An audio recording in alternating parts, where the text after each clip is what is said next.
Alright guys, hope you're doing good. We are here with another reaction video. I'm here with my buddy Chris. He's a musician in Kansas City, singer, piano player, and writer. And we are going to listen today to a song that I have not heard before. So would you like to introduce this? Very gladly. This tune and me go way back. This came out in 1970. My sister had it. It was off Yes's second album. This is before Steve Howe or Rick Wakeman joined the band. They had Peter Banks on guitar and Tony Kaye on keys. And I've heard rough. There's on YouTube. There's also other like early versions of this that are not very good. You know, this thing evolved over a long period of time. And John Anderson, the lead singer, really wanted orchestra on this. And then when the mix was all done, Peter Banks was kind of mad that it was mainly orchestra and not him. You know, they kind of toned him way down, so that probably led to his dismissal from the band later, and then they replaced him with Steve Howe, who is incredible. And Steve Howe doesn't play on the album, but he's on the album cover photo, which is a little bit of rock trivia for you. So they just X'd Peter Banks out. Even the photo X'd him out, and they put Steve Howe in the photo, even though Howe is not on this album. Like I say, this is their second album called Time and a Word, and this is a really bad tune written by Stephen Stills of Buffalo Springfield. I've heard the version. It's just like, oh, come on, how drunk were you when you wrote this? It is so bad, but it just shows you the genius of Yes. They can literally take any tune and turn it into a symphony, and that's the best way to put it.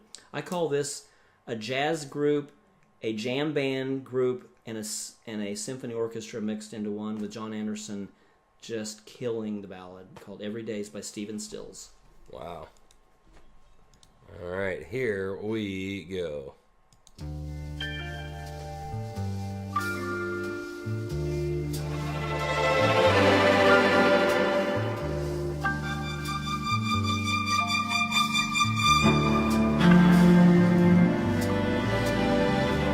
Look at the sad goodbyes. Every day's a killing time. Sun coming up outside. No men are born this time. Saturday's child stays home. Nothing to say. So long. Well, well, well. Another day.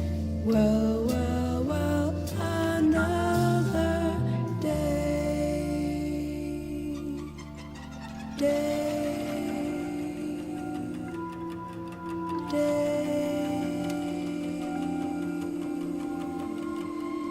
So far I'm hearing jazz vocals. It sounds very jazzy to me. And then obviously some nonsense going on with the strings. I mean, the whole strings part, orchestra part, and then they've got kind of a ballad song. I think you were talking about. It's a jazz waltz. It's a kind of a waltz, yeah. And then organ, kind of cool, Jimmy Smith, almost like organ. I love the strings.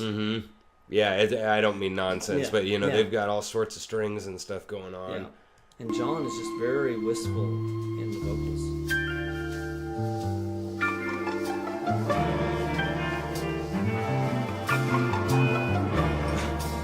Grocery store, $10. Just making change for plastic cherries. Up in a tree, jaybird. Looking at me, no word. Everyone looks, you can't see. We can't be ignored easily. Well, well, well. Another day. Well, well, well. Another day. Soft within the way with things like ecstasy. The sound of trees. And they didn't have a female in the band. They had to hire in somebody to sing this, right? No, that's John Anderson. That's John Anderson? Yeah, their lead vocalist. Dang. Yeah, he's got a beautiful voice. Yeah, wow. Very poetic. High, too. High. I mean, that's way up there. But I for a guy. I love his vocal quality. I mean, I just hear a lot of humanity in it. He doesn't try to sing perfect. He just sings. It's almost like a kid up in his room just singing. It's great. What a baby. sea.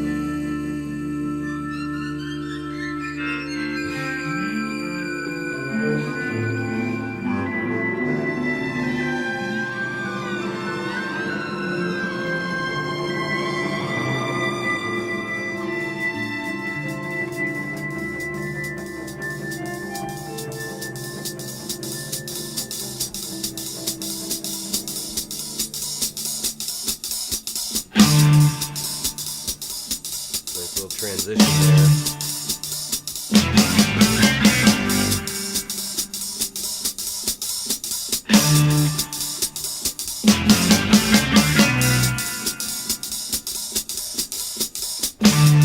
Those drums. Good Rupert, one of the best. Great sound.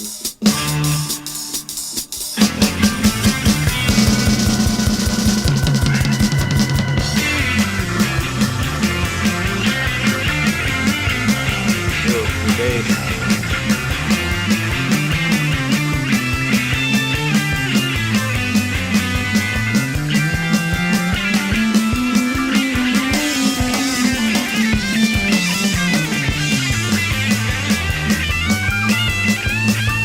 What year is this again? 70. Yeah, 70. Yeah. I was about ready to say that because this has got almost the sound quality of it sounds very War Pigs-ish because 1970 was Black Sabbath. I mean, the quality of this is so raw. It's not even raw. funny, Oh, man, right? totally, yeah. You can hear everything, but you can't. You know, I mean, the recording quality is just so raw. Yeah.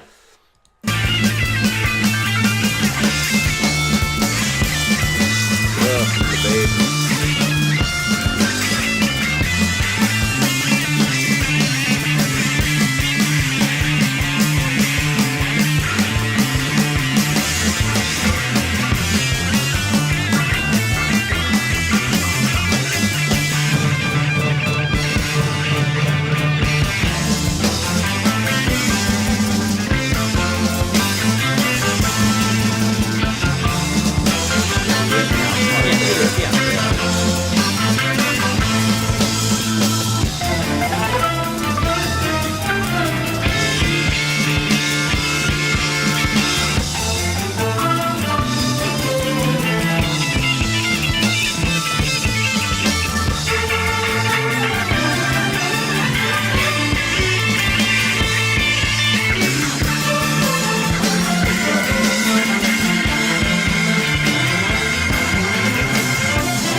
Okay, whoa, hold on. Like, what the hell was that?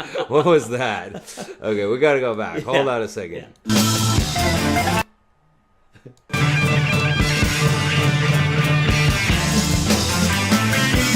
Here's the melody part.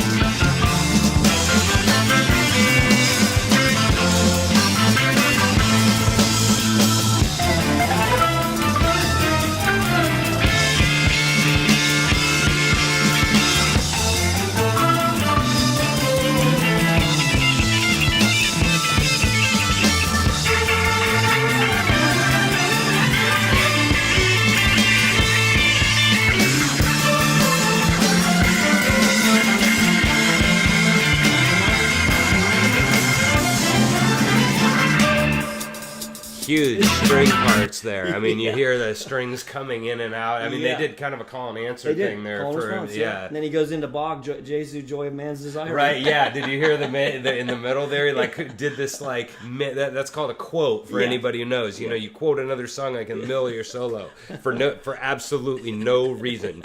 You know, to just try to like stick it to the audience, sort of. You know. Like, I'm so bored with this song in like 13/8 or some ridiculous time signature. I'm so bored that I'm gonna throw another song into this one. Yeah, it's fun. Right. That middle section was something else. Yeah.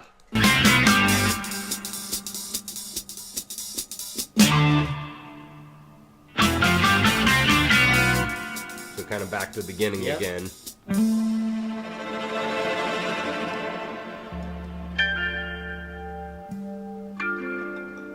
I love this.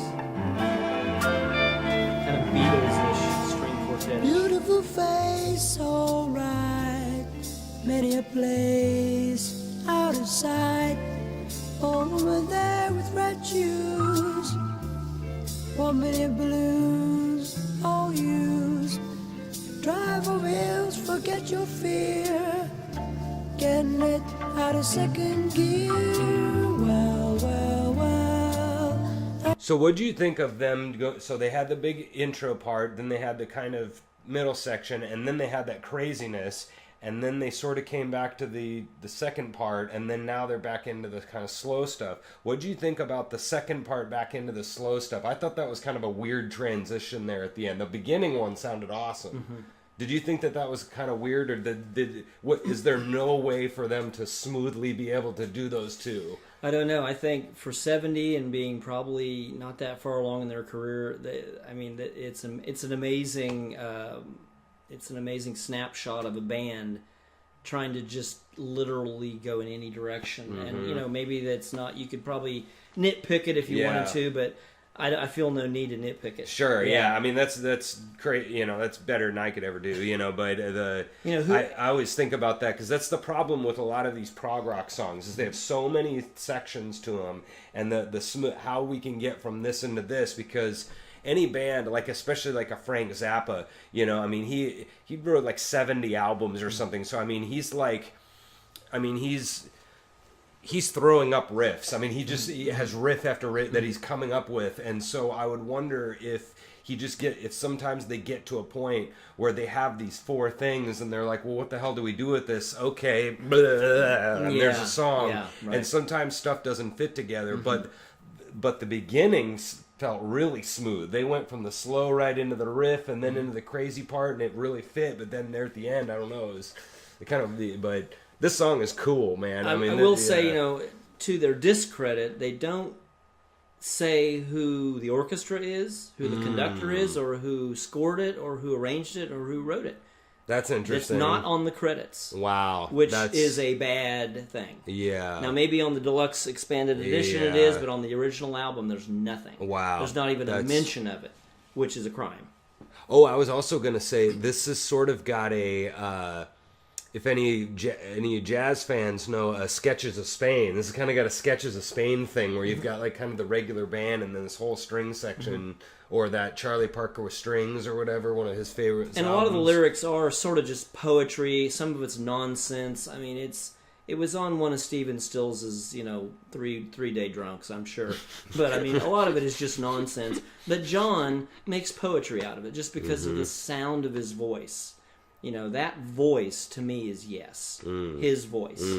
It can sing any lyric and it sounds like poetry. Yeah, wow. That's what's cool about John Anderson. Wow. Another day, well, well, well, another day, well, well, well, another day, well, well, well, another day.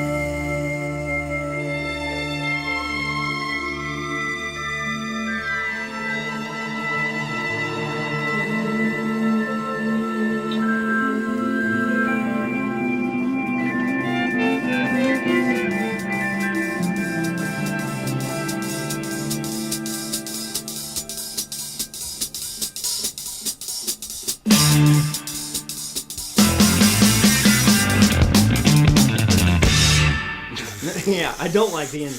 Yeah, that part's cool, but it's like that was a bad ending. I would have just let it fade out. Yeah, let it fade out. Yeah. But that's a cool tune, man. That's as prog rock as you get. That's what progressive rock sounds like. A good example of it. Yeah, where you're putting a lot of kind of, because again, like, what do you call that? Right? I mean, there's strings. There's this, Like, I thought that was very, like, kind of like the new avant-garde jazz kind of singing. Like, I don't know, not avant-garde, but they're, like, kind of the after 1950s style jazz singing. But then you had total 70s, like... 70s rock organ. 70s rock organ and the bass and, like, I mean, you got all this stuff coming into one. And if you don't know the bassist, Chris Squire, I mean, I say he reinvented the bass. I say he's the greatest rock bassist ever. Just passed away in the last 2 years. Chris Squire, I mean, there's just no way to deal with him. He's just so far ahead of his time and just blew everyone away with what he was doing. And he wasn't really that trained, kind of self-taught, just kind of doing it.